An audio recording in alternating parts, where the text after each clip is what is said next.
வணக்கம் நண்பர்களே. நாம் இன்னைக்கு வேர்க்கடலையில் எப்படி சுண்டல் செய்யலான்னு பார்க்கலாம். அதுக்கு நாம் பச்சை வேர்க்கடலை தான் எடுத்திருக்கேன். இந்த வேர்க்கடலையை கடையில் விற்கும் பாருங்கள், காஞ்ச வேர்க்கடலை அந்த மாதிரி தான். அந்த வேர்க்கடலையை எடுத்துக்கோங்க. அந்த வேர்க்கடலையில் நீங்கள் தண்ணியை போட்டு ஊற வைங்க. நான் 1 கப் எடுத்திருக்கேன். நீங்கள் அதை தண்ணியில் போட்டு ஊற வைங்க. நீங்கள் காலையில் செய்யணுன்னா நைட்டே ஊற வச்சுடுங்க, நல்லா ஊறிடும். அப்படி இல்லைனாலும் 2 ஹவர் ஊறினா போதும். ஈவினிங் செய்யணுன்னா நீங்கள் காலையில் எழுந்த உடனே ஊற வச்சுடுங்க. வாங்க நாம் இப்போ வேர்க்கடலையில் சுண்டல் எப்படி செய்கிறதுன்னு பார்க்கலாம். இது ஊறட்டும்.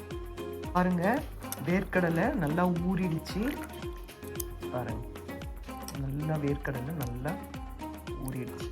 இப்போ நாம் இதை நல்லா அலம்பிட்டு குக்கரில் ஒரு 3 விசில் வச்சு எடுத்துடலாம். அது உங்கள் குக்கர் என்ன இதுவோ அதுக்கேற்ற மாதிரி நீங்கள் 2 விசில்னாலும் ஓகே. இது நல்லா வேக வச்சு எடுத்துக்கோங்க. நான் இதை வேக வச்சு எடுத்துகிட்டு உங்களுக்கு காட்டுறேன். பாருங்க, வேர்க்கடலையை வேக வச்சு வடிகட்டி எடுத்தாச்சு.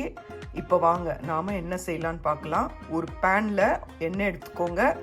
ஒரு 1/2 ஸ்பூன் கடுகு போட்டுக்கோங்க. உளுத்தம்பருப்பு, பெருங்காயம், காஞ்ச மிளகா, கறிவேப்பிலை, தேங்காய் எல்லாத்தையும் போட்டுக்கலாம். வாங்க. இப்போ பாருங்கள், 1 ஸ்பூன் எண்ணெய் விட்டுருக்கேன். அதில் கடுகு போட்டிருக்கேன். கடுகு பொரிஞ்சதும் நாம் உளுத்தம்பருப்பு, கறிவேப்பிலை, ஒரு சிவப்பு மிளகாய் இதை போட்டு ஃப்ரை பண்ணிக்கலாம். ஃப்ரை பண்ணிவிட்டு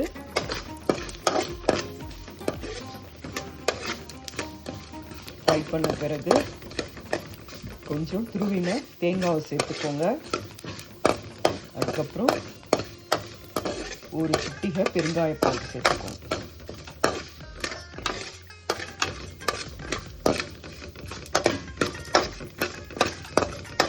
உளுத்தம்பருப்பு பொரிஞ்சதும் கேஸ் ஸ்டவ் அமுத்திடுங்க.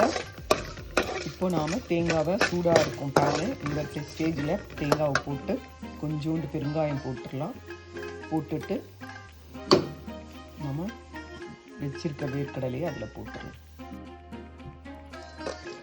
தேங்காய் போட்டாச்சு. இப்போ வேக வச்சு வடிகட்டின வேர்க்கடலையும் சேர்த்தாச்சு. அதுக்கப்புறம் தேவையான அளவு உப்பு சேர்த்துக்கோங்க. சேர்த்துட்டு நல்லா கலரி கொடுத்துக்கோங்க. அதுக்கப்புறம் இதை நாம் எடுத்து வச்சிடலாம். ஒரு பவுலில் மாற்றிக்கலாம். தேங்காய் வேணான்னா தேங்காவை நீங்கள் விட்டுடலாம். தேங்காய் போட்டால் நல்லா டேஸ்ட்டாக இருக்கும். பட் தேங்காய் வேணான்றவங்க வெறுமே கடுகு, உளுத்தம்பருப்பு, காஞ்ச மிளகாய், கறிவேப்பிலை, கொஞ்சம் பெருங்காயம் போட்டு தாளித்து சாப்பிட்டிங்கனாலும் நல்லாயிருக்கும். தேங்காய் சேர்த்தாலும் நல்லாயிருக்கும். இதுதான் வேர்க்கடலை சுண்டல். இதை செஞ்சு பாருங்கள். செஞ்சு பார்த்துட்டு எப்படி இருக்குன்னு சொல்லிவிட்டு கமெண்ட்டில் சொல்லுங்கள். இந்த வீடியோ பிடிச்சிருந்தால் லைக் பண்ணுங்கள், ஷேர் பண்ணுங்கள், சப்ஸ்கிரைப் பண்ணுங்கள். அடுத்து இன்னொரு விஷயம், உங்களுக்கு இந்த தேங்காய்க்கு பதில் இந்த வேர்க்கடலையை கொஞ்சம் காரமாக சாப்பிட்ணுன்னா உங்கள் வீட்டில் இட்லி பொடி, சில பொடி வகைகள் வச்சுருப்பீங்க இல்லையா, இட்லி பொடி அந்த மாதிரி பொடி வகைகள், அந்த பொடியை கூட அடுப்பை ஆஃப் பண்ணிட்டோன்னே 1 ஸ்பூன் போட்டு கலரினீங்கன்னா அதுவும் நல்லா ஸ்பைஸியாக நல்லாயிருக்கும். நீங்கள் அந்த மாதிரியும் செஞ்சு சாப்பிடலாம். இதே கடுகு, கொஞ்சம் உளுத்தம்பருப்பெல்லாம் போட்டு தாளிச்சிட்டு அந்த ஒரு ஸ்பூன் அந்த பவுடரை சேர்த்து கலரி விட்டிங்கன்னா காரமான வேர்க்கடலை சுண்டல் ரெடி ஆகிடும்.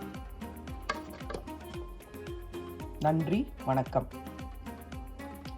இதுதான் வேர்க்கடலை சுண்டல். இதை செஞ்சு பாருங்கள். இன்னொன்று, உங்களுக்கு காரம் ரொம்ப பிடிக்கும்னா இந்த சிகப்பு மிளகாய்க்கு பதில் சில்லி ஃப்ளேக்ஸ் கூட 1/2 ஸ்பூன் கலந்து சாப்பிட்டாக்கா ரொம்ப நல்லாயிருக்கும். இதை செஞ்சு பாருங்கள்.